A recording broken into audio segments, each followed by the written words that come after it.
Good is characterized by order, calmness, tranquility, peace, whatever you want to call it, lack of conflict, cleanliness, and evil is characterized by their opposites: violence, hate, disorder, division, disorganization, and filth. Legislation will never solve our problems.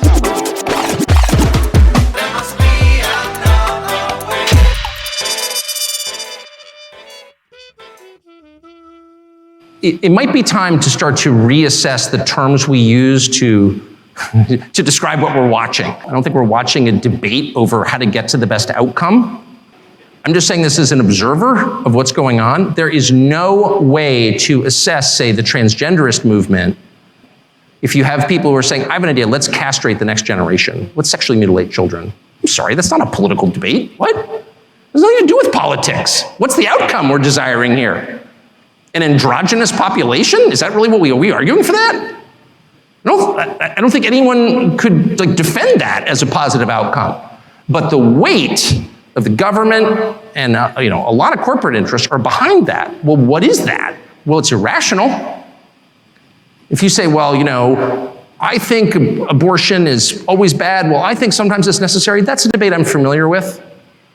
But if you're telling me that abortion is a positive good, what are you saying? Well, you're arguing for child sacrifice, obviously. But when the Treasury Secretary stands up and says, you know what you can do to help the economy? Get an abortion. So that's what that is. Well, what's the point of child sacrifice? Well, there's no policy goal entwined with that. No, that's a theological phenomenon. And that's kind of the point I'm making. None of this makes sense in conventional political terms.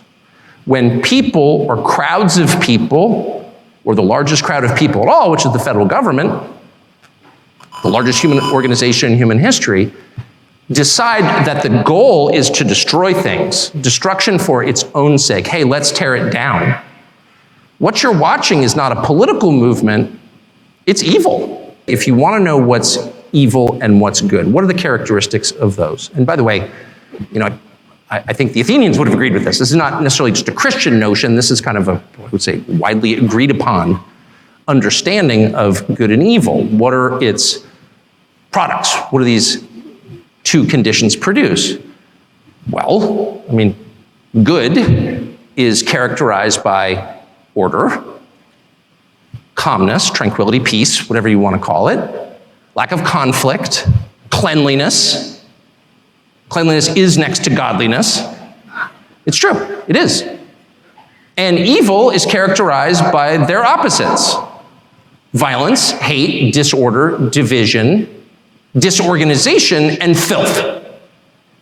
So if you are all in on the things that produce the latter basket of outcomes, what you're really advocating for is evil. That's just true. I'm not calling for a religious war, far from it.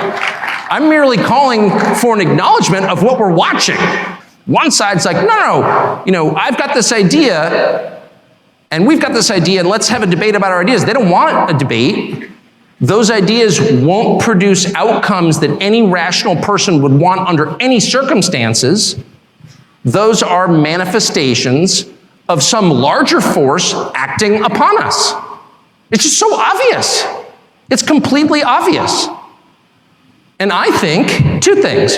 One, we should say that and stop engaging in these totally fraudulent debates.